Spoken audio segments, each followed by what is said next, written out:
Ok, hermanos, vayan a su Biblia a Filipenses capítulo 4 y vamos a estar viendo los versículos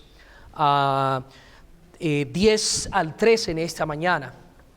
El 2020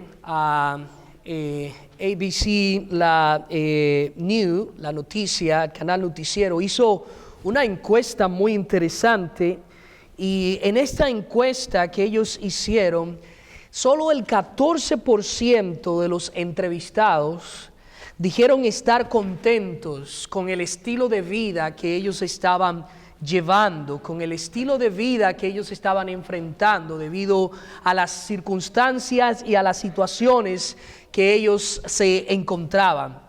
La mayoría de personas, el resto de las personas, el 86% dijo haber estado insatisfecho, depresivo, ansioso y sin tener ningún contentamiento con la vida que ellos estaban llevando. Interesante es también que la juventud, la adolescencia en nuestros días son el grupo de personas que más le afecta este tipo de cosas. Ellos son los más vulnerables, y este es el grupo de personas, según muchos estudios, varios estudios, han llegado a esta conclusión, que la etapa de juventud, la etapa de adolescencia, son los grupos de personas que están más expuestos. Esto se debe a varias razones. Muchas veces el uso y el abuso de ciertas sustancias que llevan a llevarlo a cierta adicción, las drogas, medicamentos y ciertas cosas. La falta de interacción con otros seres humanos, con otras personas, por el consumo de la pantalla. Ya no hay esa interacción con otros niños o con otros adolescentes, otros jóvenes. Vivimos un mundo encerrado y nos sentimos más atraídos por la pantalla que realmente tener relaciones, amistades con otras personas. Otra cosa que lleva a los jóvenes a vivir en cierta depresión es la incertidumbre de su futuro. La incertidumbre de qué voy a hacer después que termine la escuela, dónde voy a vivir, con quién me voy a casar.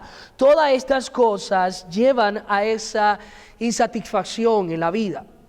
Todos nosotros luchamos con cosas en la vida que pueden robar nuestro gozo, pueden robar nuestro contentamiento, pueden robar cierta felicidad en nosotros. A veces hay una frase en inglés que dice the grass is always greener in the other side. La grama o el pasto siempre es más verde del otro lado. Estamos comparándonos, nos miramos a nosotros y miramos nuestro espacio y wow, aquel se ve más bonito. Muchas veces estamos en el tráfico y lo estamos comparando. El tráfico es más rápido que de aquel lado que este lado. Si tan solo yo pudiera estar de aquel lado. Nos comparamos y decimos, mis hijos no se portan tan bien como lo hace la de la otra familia. Mi esposa no cocina tan bueno como cocina tal persona. No digan eso. Aquella iglesia es más dinámica, aquella iglesia tiene mejores cosas que aquella iglesia. Los músicos hacen esto, los músicos son esto, el pastor es más dinámico, el pastor hace esto y aquello. Nos vivimos comparando constantemente. Y una de las cosas que puede robarnos el gozo, que puede robarnos el contentamiento, es la constante comparación con otras personas, es la constante comparación de lo que no tengo y lo que la otra persona tiene. Es por eso que en el pasaje de hoy vamos a estar viendo en esta mañana la clave del contentamiento. ¿Cuáles son las cosas que Pablo dice que producían en él y traían a él ese contentamiento, ese gozo, esa felicidad constante en su vida? Es lo que vamos a estar viendo en esta mañana. Pero antes de para ponernos en contexto, déjeme darle un poco de contexto del pasaje que vamos a ver hoy en Filipenses. Recuerden que la carta de Filipenses fue escrita por el apóstol Pablo y cuando Epafrodito, que era parte de la iglesia en Filipo, sabe que el apóstol Pablo está encarcelado y lleva a Pablo una ofrenda y un paquete de cosas para ayudar a Pablo en ese proceso, en ese tiempo de encarcelamiento. Así que Pablo recibe una ofrenda de ellos por el hermano Epafrodito, que es el encomendado a llevar esto al apóstol Pablo.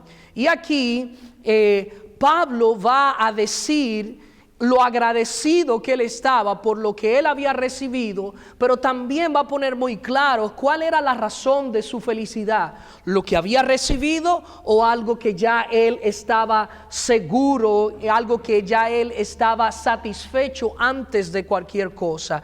Es lo que vamos a ver en estos versículos, así que vamos a orar. Padre, gracias por tu palabra. En esta mañana te pedimos que guíe nuestros corazones, que conforme nuestros corazones a tu palabra. Queremos, Dios, ver que ella sea la que nos hable. Queremos que ella sea la que nos instruya y nosotros no poner nuestro pensamiento en ella, sino nosotros comunicar el mensaje que ya tú has comunicado a nosotros. En el nombre de Jesús oramos. Amén. Vayan a Filipenses capítulo 4, versículo 10 al 13, leemos la palabra de Dios de la siguiente manera. En gran manera me gocé en el Señor de que ya habéis revivido vuestro cuidado de mí, de lo cual también estaba solícito, pero os faltaba la oportunidad. No lo digo porque tenga escasez, pues he aprendido a contentarme cualquiera que sea mi situación. Sé vivir humildemente y sé tener abundancia en todo. Estoy enseñado así para estar saciado como para tener hambre, así para tener abundancia como para padecer necesidad. Todo lo puedo en Cristo que me fortalece. Quiero dividir estos versículos en tres principios que quiero extraer de este pasaje. Y número uno, yo quiero que nosotros veamos este primer principio. Velar por las necesidades de otro trae satisfacción a nuestras vidas. El nosotros pensar en otras personas antes que pensar en nosotros mismos trae cierto gozo y satisfacción a nosotros. Un proverbio chino dice de la siguiente manera, fue interesante escucharlo, dice: si quieres ser feliz por una hora, toma una siesta. Y quizás algunos de ustedes van a tomar una siesta y se le va a olvidar que tenemos estudio a las 5:30. O a algunos se le corre la siesta y dice: hay estudio, pero como quiera llega. Pero espero que ese no sea el caso hoy. Si quieres ser feliz por un día, vete a pescar. Algunos de ustedes no son amantes a la pesca, pero si quieres ser feliz por un día, qué sé yo, pases el día entero comiendo, viendo televisión, viendo Netflix, lo que a usted le guste, o irse a jugar voleibol. Si quieres ser feliz por un año, hereda una fortuna y dices: no, si yo heredo una fortuna, no por un año, voy a ser feliz por mucho tiempo. Pero interesante que este proverbio termina diciendo: pero si quieres ser feliz para toda la vida, ayuda a otros. Yo creo que Pablo va a traernos ese principio de recordar el gozo que trae el nosotros pensar en otros antes de pensar nada más en nosotros mismos. Y en el versículo 10 dice: en gran manera me gocé de que ya habéis al fin haber revivido vuestro cuidado de mí. Lo que vemos inmediatamente es que Pablo responde a lo que él había recibido. Estos hermanos, cuando Pablo comenzó su obra en el ministerio, comenzó sus viajes misioneros, tenían muchas necesidades.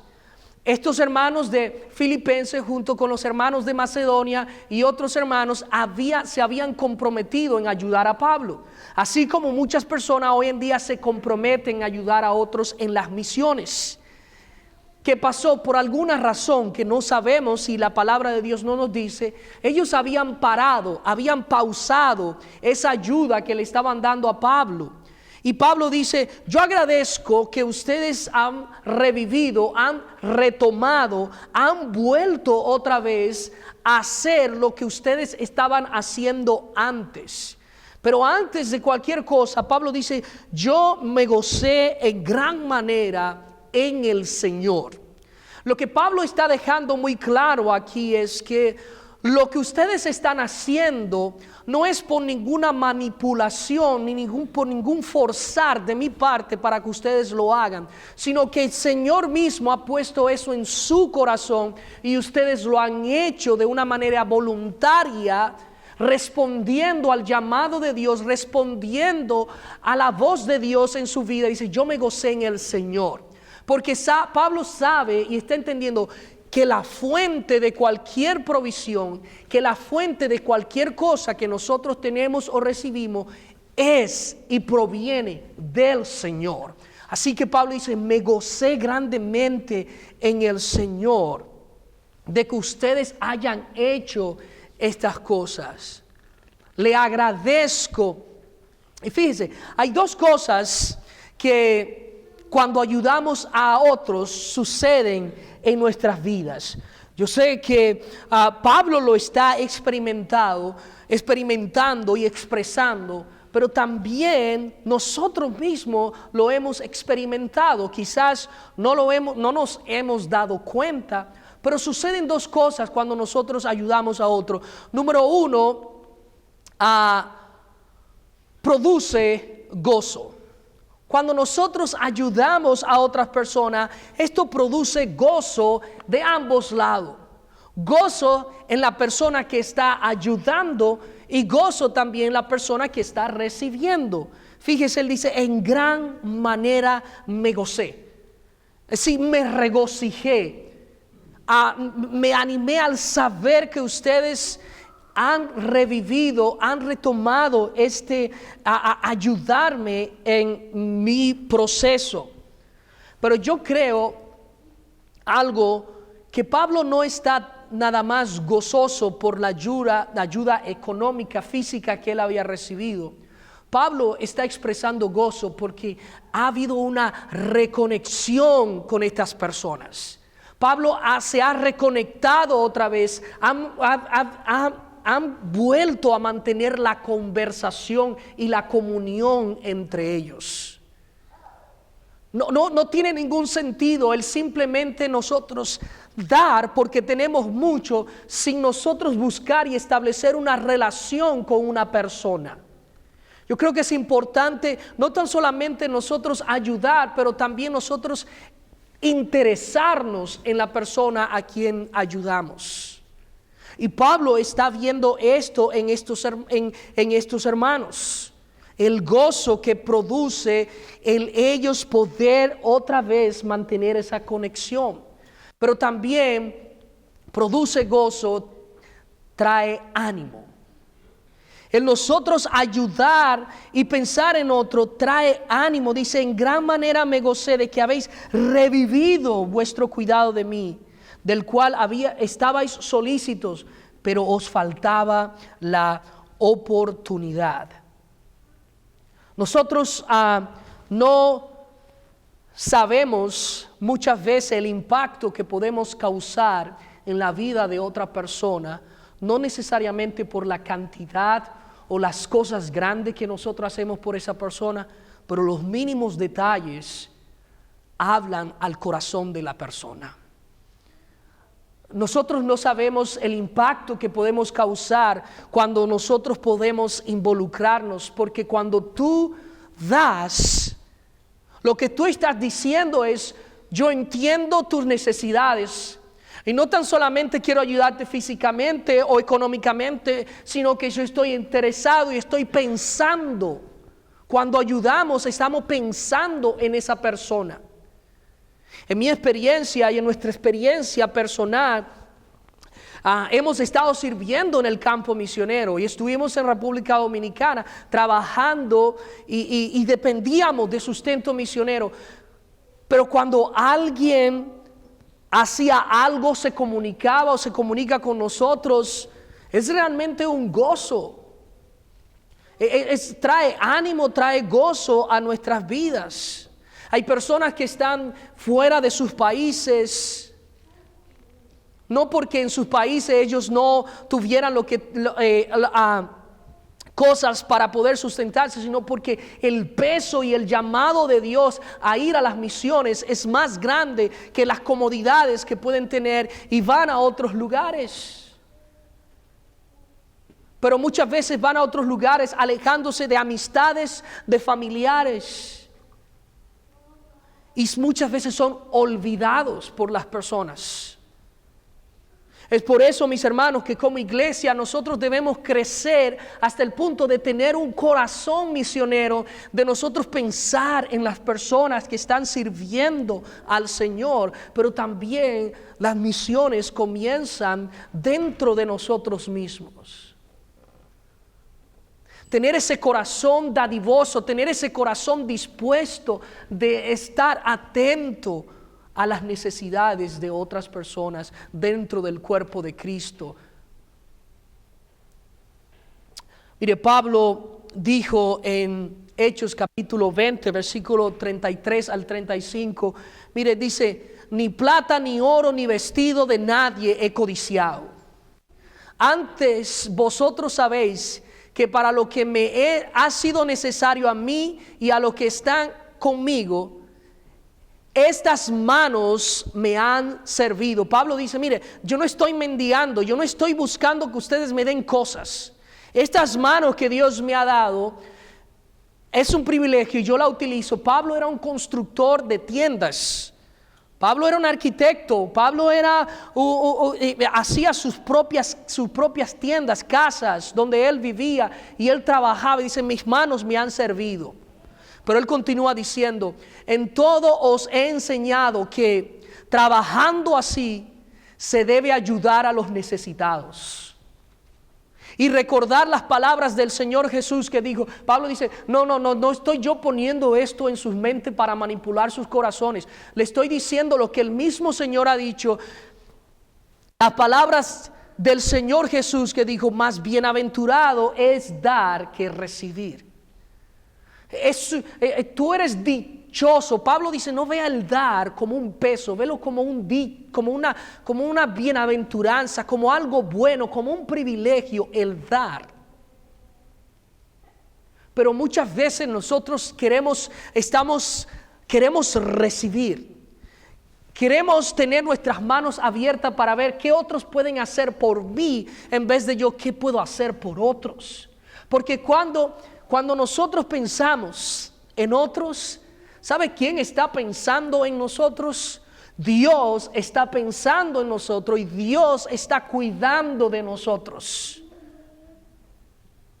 Y es importante que nosotros estemos abiertos, estemos con esa disposición de suplir, de estar atento a las necesidades de otras personas.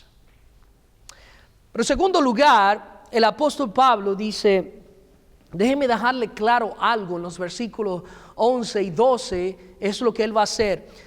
El contentamiento no consiste en lo que tenemos, sino a quién tenemos. Pablo va a aclarar a estos hermanos, mire, el asunto no es de que ustedes están haciendo algo por mí, eso es lo que me trae gozo, en ninguna manera. El contentamiento de Pablo venía ya de algo mucho más. Por eso él dice, no lo digo porque tenga escasez. No me estoy quejando. No lo digo porque yo esté pasando hambre, pues he aprendido a contentarme cualquiera que sea mi situación. Y déjeme definir esta palabra que estamos viendo. ¿Qué es el contentamiento? Contentamiento es estar satisfecho o mostrar satisfacción con las cosas como son. es estar contento con lo que posee. Contentamiento quiere decir lleno, quiere decir satisfecho. Es todo lo contrario a estar quejándose. Es todo lo contrario a nosotros buscar oportunidades para ver qué me falta, más bien decir qué tanto tengo. Porque si nos ponemos a pensar, no tenemos razones para nosotros estar quejando, tenemos muchas razones para dar gracias a Dios por las cosas que Él ha provisto. Y Pablo dice, alguien que está en la cárcel, que está pasando trabajo, él dice, no lo digo porque tenga escasez. Y Pablo sí estaba pasando trabajo en la cárcel, pero él quería establecer muy claro que lo que él estaba diciendo es que el contentamiento para Pablo no venía de lo que él podía tener o podía conseguir. El contentamiento de Pablo provenía de a quién él tenía. A Cristo en su corazón es lo que a él le cumplía o llenaba todas sus necesidades. No lo digo porque tenga escasez. Y déjeme hacer aquí una diferencia entre dos cosas, que a veces nosotros nos confundimos y lo utilizamos. Hay una gran diferencia entre tener necesidad, entre una necesidad y un gusto. Y a veces se lo recordamos a los hijos, pero también nosotros debemos recordarnos. Hay una gran diferencia en algo que tú necesitas y en algo que tú quieres. Necesito un carro más moderno. ¿Realmente una necesidad o es un gusto? ¿Es algo que tú quieres para satisfacer tu ego? ¿Es algo que tú quieres para satisfacerte a ti mismo? ¿O realmente lo necesitas? Necesito más ropa en mi closet. ¿Lo necesitas o lo quieres? No es porque ya estos 200 vestidos que tengo aquí en el closet ya no me sirven. Necesito una televisión más grande. Y yo me aculpo de eso. Todavía no he logrado ese deseo. Mi esposo y mi excusa es, mira, sufro de la vista y necesito algo más grande, pero todavía no he logrado eso. Pero tengo un televisor, me funciona. Quizás lo veo una vez a la semana porque estoy trabajando todo el tiempo. No, pero es que necesito uno más grande. ¿Tú fuiste a la casa de fulano? Esa televisión se ve hermoso en la sala. Imagínate en la sala nuestra. Lo necesitamos. Ya convertimos un gusto en una necesidad. Y ahí nosotros tenemos que tener cuidado cuando nosotros queremos convertir algo que no es en algo que es. Y eso habla del cuidado que nosotros tenemos que tener en nuestro corazón. Y él sigue hablando, pues he aprendido a contentarme. El contentamiento no es un fruto de algo. El contentamiento es una actitud que nosotros aprendemos. No nacemos con esto. Pablo dice, he aprendido, estoy en el proceso. Día a día las experiencias de la vida me han enseñado a aprender realmente que el contentamiento, el estar contento, satisfecho con lo que tengo, es un proceso en mi vida. Y la pregunta es, ¿qué necesitas? Voy a hacerte esta pregunta, ¿qué tú necesitas para estar contento? No me respondan.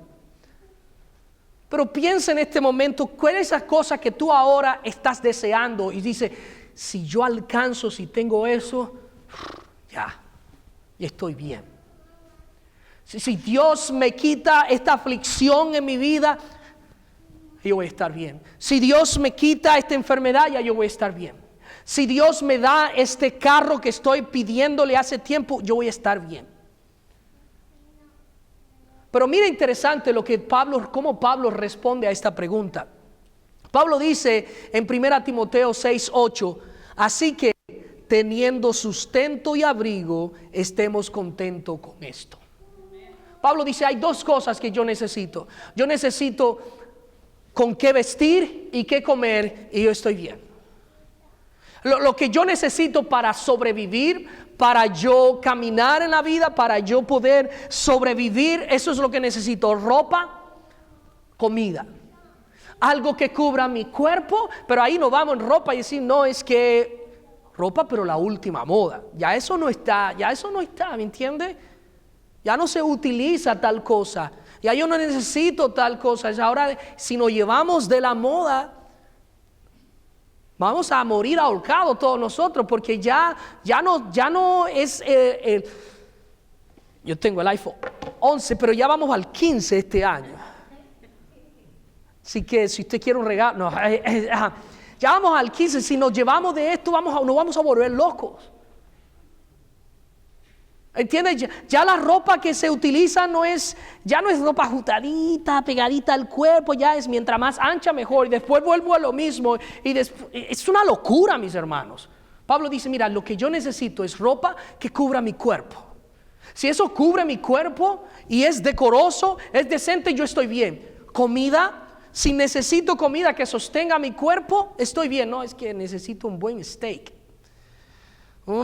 Es que ya no estoy conforme con el pollo. Necesito esto, necesito aquello. Estamos cada vez más buscando excusas, porque estamos cada vez más insatisfechos. Pablo sigue diciendo en el versículo, cualquiera que sea mi situación.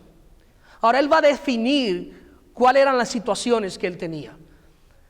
Situaciones que arriba y abajo. Él dice, mire, yo sé vivir humildemente. Pablo aprendió a vivir humildemente. Aprender a vivir con poco y con mucho es un aprendizaje constante.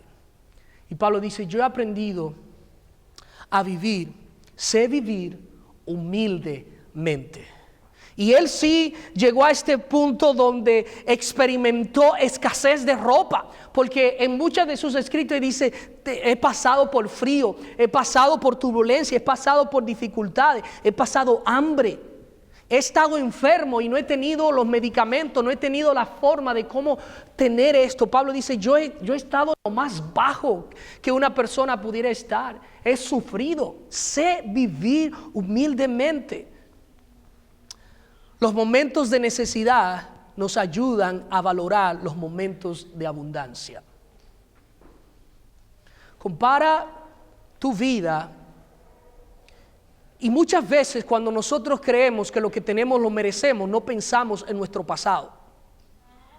No pensamos lo bueno que ha sido Dios en nuestra vida constantemente, en todo lo que Dios nos ha provisto. ¿Usted se ha puesto a pensar el privilegio que es manejar un auto? ¿Sabe por qué aquí nosotros lo vemos como algo normal? Porque todo el mundo anda en un auto, pero en nuestros países no todo el mundo anda en un auto. Pero aquí lo damos por sentado. Y no tan solamente un auto, no, ahora es que esta troquita ya no me funciona, necesito una más grande. Porque estamos consumiéndonos y no nos estamos dando cuenta de que los momentos de necesidad aprendamos. Para cuando vengan los momentos de abundancia también aprendamos a manejar, a administrar lo que Dios nos ha dado. Él continúa diciendo, en todo y por todo estoy enseñado. Así para estar saciado como para tener hambre, así para tener abundancia como para padecer necesidad. Pablo vivió en abundancia. Pablo fue un hombre que recibió una de las mejores educaciones. Una de las mejores educaciones la recibió Pablo. Pablo vivía privilegiado con comida. La palabra saciado aquí es el verbo es la idea de un animal gordo, un animal que tiene mucha comida. Y Pablo dice, yo estuve saciado, no me faltaba nada, comía lo que quería. Llegó un punto en su vida donde Pablo era muy privilegiado y decía, yo sé que es estar saciado, yo sé que es comer hasta nada no poder, pero también sé que es tener hambre. Yo he tenido abundancia de muchísimas cosas, pero también sé que es tener necesidad. Y yo creo que también esto es una oportunidad para nosotros enseñarnos a nosotros mismos y enseñar a nuestros hijos. No todo lo que nuestros hijos quieren tenemos que satisfacerlo. Porque también tenemos que enseñar a nuestros hijos que cuando hay necesidad en la casa. Cuando no se puede comprar algo, cuando no se puede tener algo, no se puede tener. Y punto. Es un proceso en el cual nosotros podemos pastorear el corazón de nuestros hijos.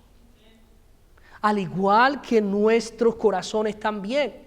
De nosotros saber que no todo lo que queremos tenemos que satisfacerlo.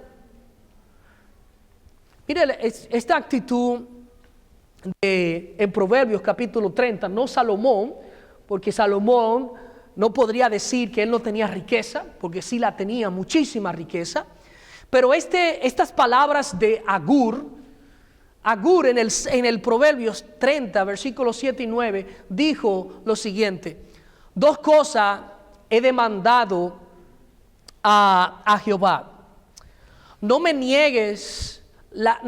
la niegues antes que muera. Vanidad y palabra mentirosa aparta de mí. Ayúdame a apartarme de la mentira. No me des pobreza ni riquezas. Manténme del pan diario. No sea que me sacie y te niegue y diga: ¿quién es Jehová? O que siendo pobre hurte y blasfeme el nombre de mi Dios. Un principio muy importante, un principio fascinante. No me des riqueza, porque yo conozco, dice Agur, yo conozco mi corazón. Yo conozco mi corazón, que irme tras la riqueza, tras poseer cosas, puede alejarme de ti, Dios. Así que yo no quiero riquezas. Pero tampoco me des pobreza, porque en la pobreza puede ser que yo, al tener necesidad, quiera satisfacerme y pueda robar a otros. Agur dice: yo quiero un balance. Y yo creo que eso es un buen principio para nuestras vidas. Las riquezas no son malas. Necesitamos personas en la iglesia, necesitamos personas en el mundo con dinero. Es importante. La Biblia no condena la riqueza. La Biblia condena la actitud y el corazón avaricioso hacia las riquezas. Y es ahí donde nosotros tenemos que tener cuidado. El dinero, la riqueza no es condenado, pero también nosotros debemos cuidar nuestros corazones. Tenemos que aprender a vivir en abundancia, pero también aprender a vivir con las necesidades que nosotros tenemos, porque todo esto es un proceso. El último principio que nosotros vemos en Filipenses: nuestra fortaleza y seguridad provienen del Señor, no de nuestras habilidades. Lo que nosotros somos y todo lo que nosotros tenemos provienen del Señor, no de nuestras habilidades. Y aquí vemos en el último versículo que vamos a ver en esta mañana, Filipenses 4:13. ¿Quién me puede decir ese versículo? Levante la mano. ¿Cuántos de ustedes han escuchado o saben de memoria este versículo? Más mano levantada. Ok, es un versículo conocido. Todo lo puedo en Cristo que me fortalece. Es un versículo poderoso, mis hermanos, ¿sí o no? Sí, es un versículo poderoso porque está en la palabra de Dios. No es que estoy tratando de engañarlos, mis hermanos. Nada de eso, ¿ok? Ahora, es uno de los versículos más mal interpretados en la Biblia. Es un versículo que muchas veces se le da la connotación equivocada, porque lo sacamos fuera de su contexto. Domingo, 5:30 de la tarde, textos en su contexto, y venga esta tarde para yo explicarle este versículo. No, yo voy a explicar ahora.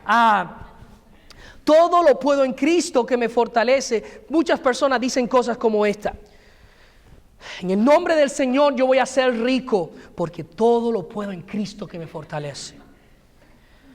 Voy a bajar de peso este año, porque todo lo puedo en Cristo que me fortalece. Voy a conquistar esa chica este año, porque todo lo puedo en Cristo que me fortalece. Algunos varones dirán, necesitan este versículo. Cuando yo participaba, cuando yo era coach de béisbol, yo enseñaba béisbol a niños y adolescentes. Y yo me recuerdo ponernos juntos y hablarle, miren muchachos, si pierden o ganan, vamos a glorificar al Señor. Pero en mi corazón yo lo que estaba diciendo, si pierden le voy a tener un castigo fuerte después del partido. Pero yo le decía estas cosas espirituales.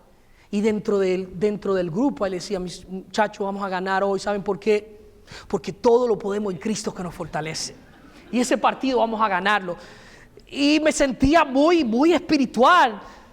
Pero este es un problema. En ese versículo no está hablando de esto. Vamos a partir de un principio. La realidad es que la Biblia nos enseña que Dios es nuestra fortaleza.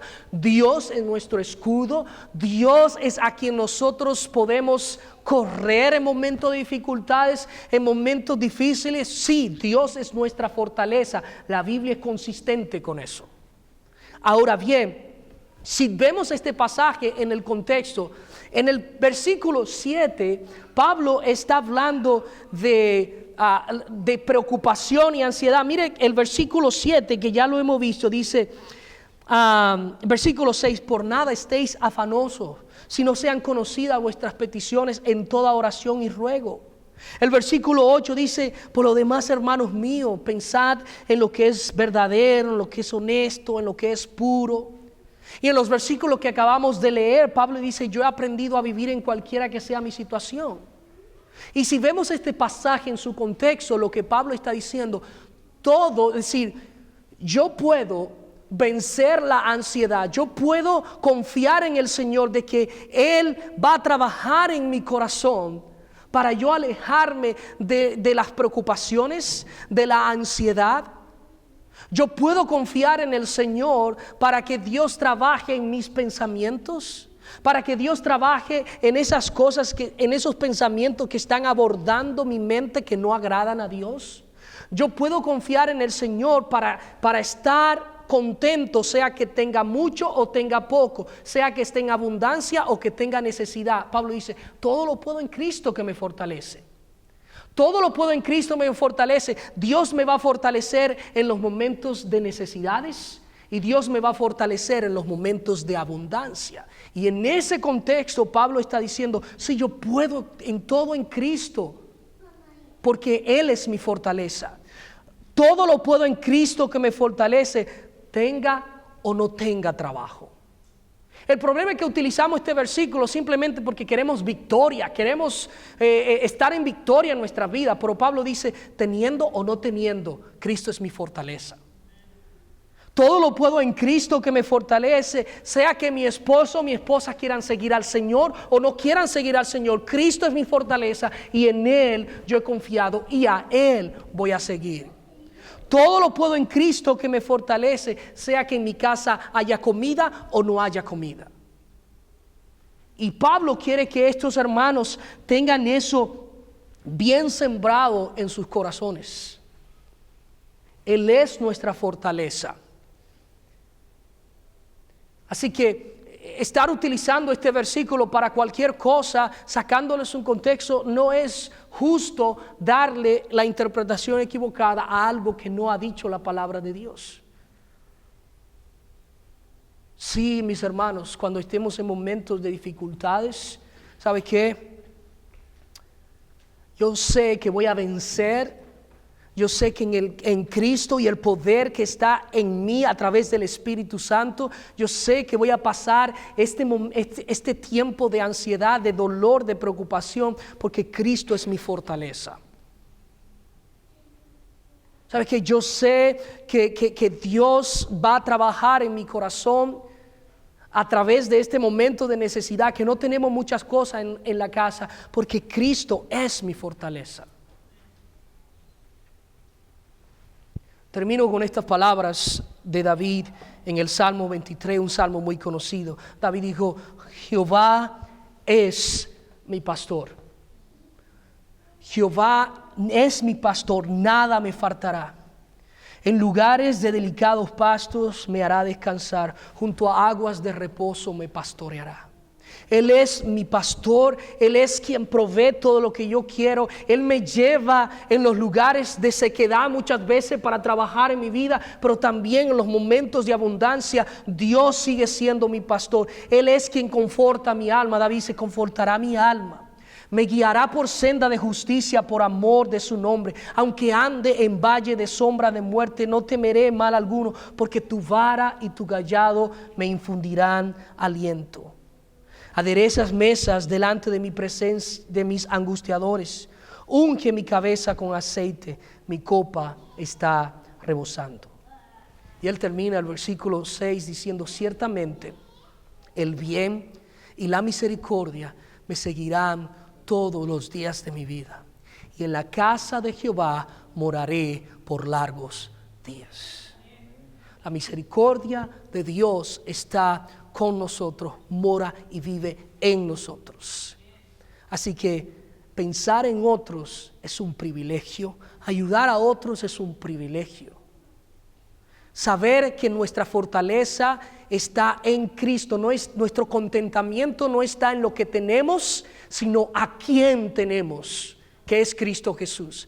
Así que si tú no tienes a Cristo en tu corazón, tú no vas a encontrar satisfacción ni solución a tu vida hasta que Cristo sea el que moldee y more en tu corazón. Cristo es nuestra fortaleza y nuestra vida depende y está en sus manos, no en las nuestras. Hermanos, inclinen sus rostros y vamos a orar al Señor.